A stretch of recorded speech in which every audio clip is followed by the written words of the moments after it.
النبي الأمي الذي يجدونه مكتوبا عندهم في التوراة والإنجيل يأمرهم بالمعروف وينهاهم عن المنكر ويحل لهم الطيبات ويحرم عليهم الخبائث ويضع عنهم إصرهم والأغلال التي كانت عليهم فالذين آمنوا به وعزروه ونصروه واتبعوا النور الذي أنزل معه أولئك هم المفلحون.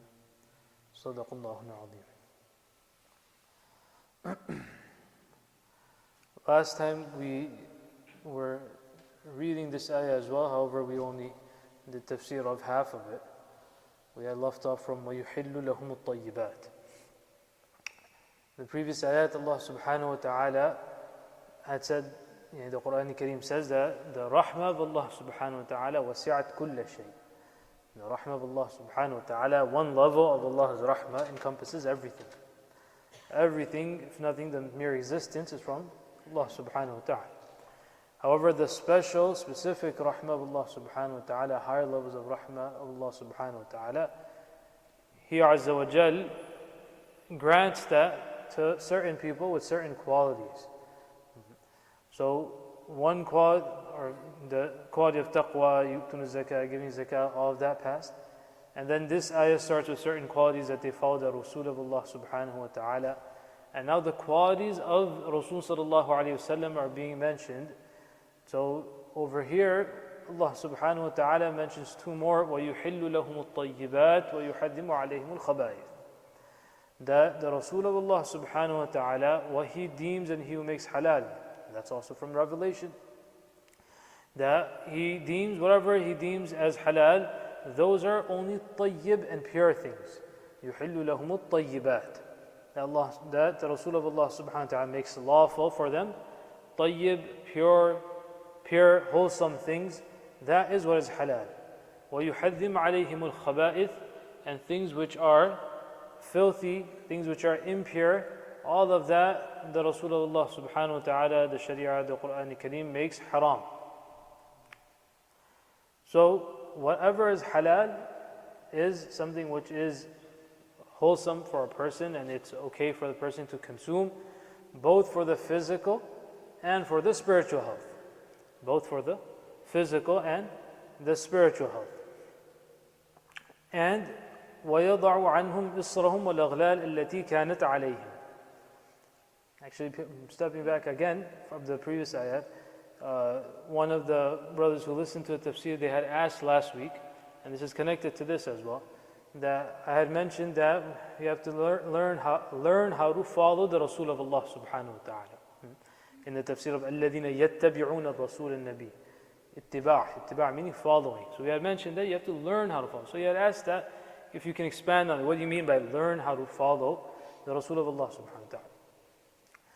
So this is connected with these ayat as well, or this portion of the ayat, which is that people follow things or ideas or individuals for various reasons.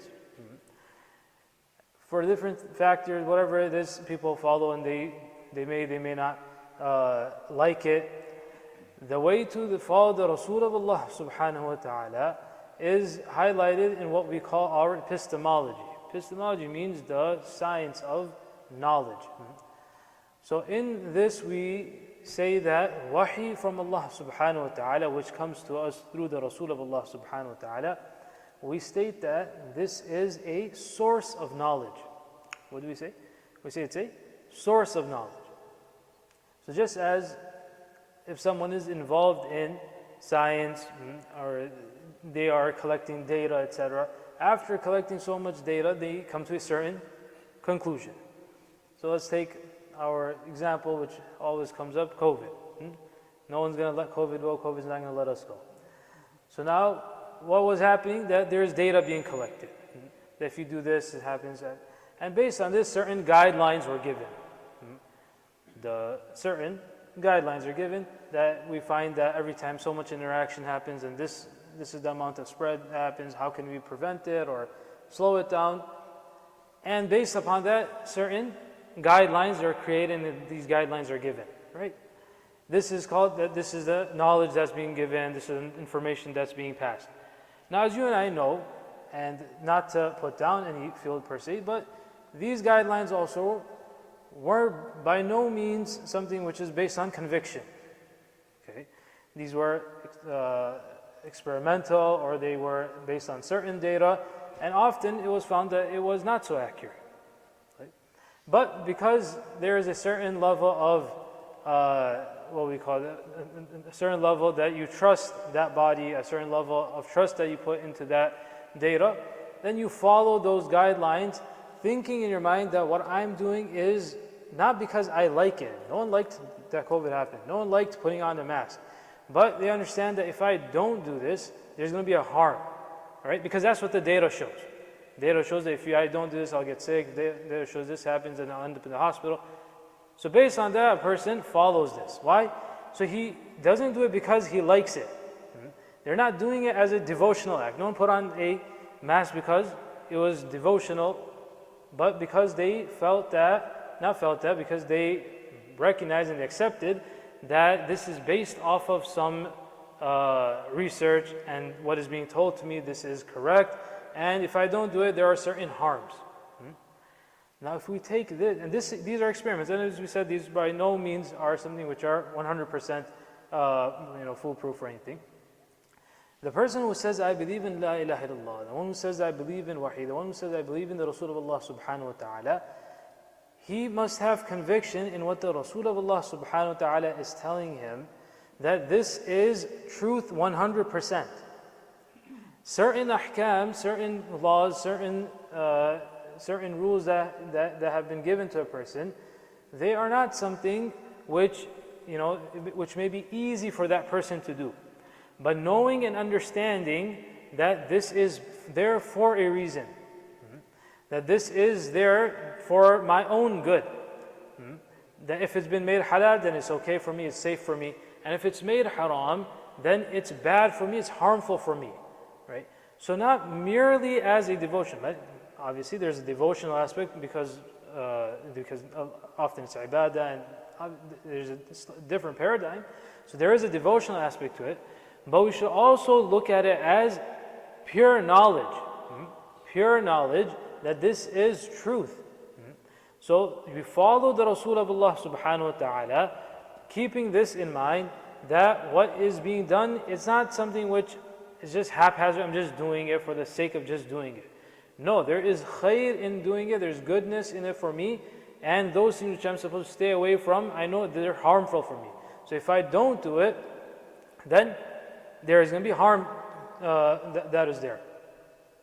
Once during COVID, when I had taken one of my kids to the doctor, when I came back, I told my family that, the nurse was wearing a niqab. She's like, really? Wearing niqab? I said, yeah, she's wearing a niqab. But I said, no hijab though. Because she had a mask on, but not, obviously, غير Muslim. She didn't have it on. So then now take the same idea. So when the Quran Kareem, the Sunnah says that hijab is necessary, so now why do you put it on? With what reason, with what mindset should you put it on? This is one example that I'm giving. You're all men sitting here, obviously, but the idea, because the biggest feminists today are men, right? Not even women. The biggest feminists that we see are amongst men. They don't have a problem, but men have problems with these things. This is shaitanat. Because shaitan puts these whispers in his people's minds that we want women to be in this way. A woman who Allah Ta'ala has created with haya and modesty, they have more modesty. But it's these that are poking and prodding such ideologies, which creates these fitan.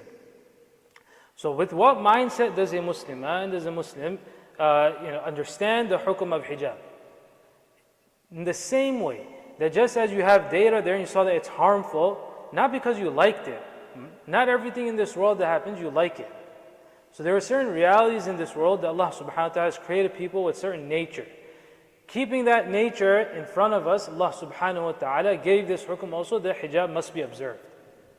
So understanding that this is, there is only goodness in this for me, there's no harm for it, rather it's protection and it's goodness, with that mindset you put on, for example, the hijab. This is one example.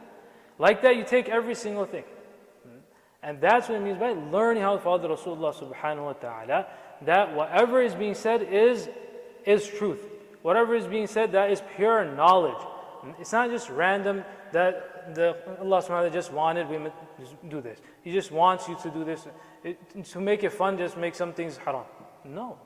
There is a reason behind it. There is harm in what has been made haram, and there is khayr and goodness in what has been made halal.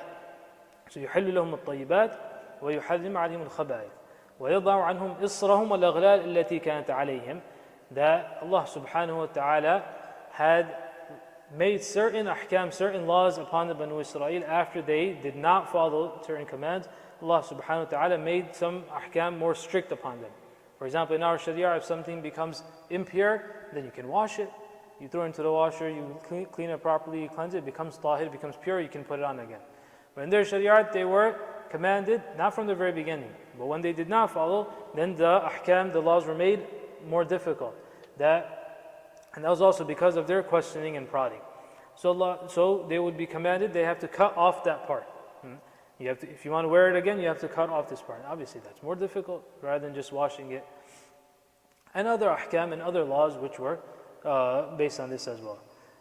فَالَّذِينَ آمَنُوا بِهِ وَعَزَّرُوهُ. Those who believe in him, sallallahu alayhi wa sallam, وَعَزَّرُوهُ, and they hold the Rasul in the highest level of dignity and respect. وَنَصَرُوهُ. They assist the Rasul of Allah subhanahu wa ta'ala. Assistance of the Rasul of Allah subhanahu wa ta'ala, the biggest assistance is in following the mission of Rasul sallallahu alayhi wa sallam, of Amr bil Ma'ruf, Nahi al Munkar, doing good things, and preventing people from wrong. Following the Sharia yourself. وَاتَّبَعُوا النُّورَ الَّذِي أُنزِلَ مَعَهُ. Again, ittiba' is mentioned. The beginning of the ayah, ittiba'u Rasul is mentioned. At the end, ittiba' of the Quran Kareem is mentioned. وَاتَّبَعُوا النُّورَ الَّذِي أُنزِلَ مَعَهُ. So ittiba', following, this becomes the highlight of a believer. In our Muslim community, we have these ideas, and we pitch for this, that we want to make leaders for tomorrow. We hear this, it's a good thing. We hear this, that we want to make leaders for tomorrow. Who can be a leader for the Muslim? The one who learned how to follow the Rasul of Allah. If we don't teach ourselves and our children to follow, we will not have any leaders. There'll be leaders, but not Muslim, not Islamic leaders, not leaders who are based upon Quran and Sunnah. So what's the difference between this leader and those leaders? There's no difference. What set Abu Bakr Siddiq apart from others? What set Umar Farooq apart from others? The Khulafa Rashidun, and then those rightly guided, those who followed in that, what set them apart? Theirs was based upon ittiba'u Rasul. That person who doesn't learn how to follow the Rasul of Allah can never be a true leader for Muslims. You can put whatever programs you want, you can have whatever sponsorships that you want, whatever education that you give to that person, worldly, secular, whatever it is, which is also important. But if at this very basic level, if you don't learn how to follow the Rasul of Allah, you don't learn how to follow the Quran and Sunnah, then that leadership will have no benefit to us as Islam and Muslimin. Then that leadership will be like any other leadership in the world. So if we want leaders, then ittiba' al-Rasul and ittiba' the Quran Kareem. وَاتَّبَعُوا النُّورَ الَّذِي أُنزِلَ مَعَهُ. The Quran Kareem is called Nur. Nur means that's light, it's self-evident. The one who seeks it, the one who wants it, they'll find light. Even if you have a small flicker of light somewhere in the darkness, it will stand out. The Quran Kareem, can you imagine? Who doesn't benefit from it? The one who closes his eyes. Otherwise, the nur is there. وَاتَّبَعُوا النُّورَ الَّذِي أُنزِلَ مَعَهُ أُولَٰئِكَ هُمُ الْمُفْلِحُونَ. These are the people who will be successful. So the recipe is there. How to gain success? It's only up to us to follow that. We make dua that Allah Ta'ala gives us understanding of the Quran and Sunnah.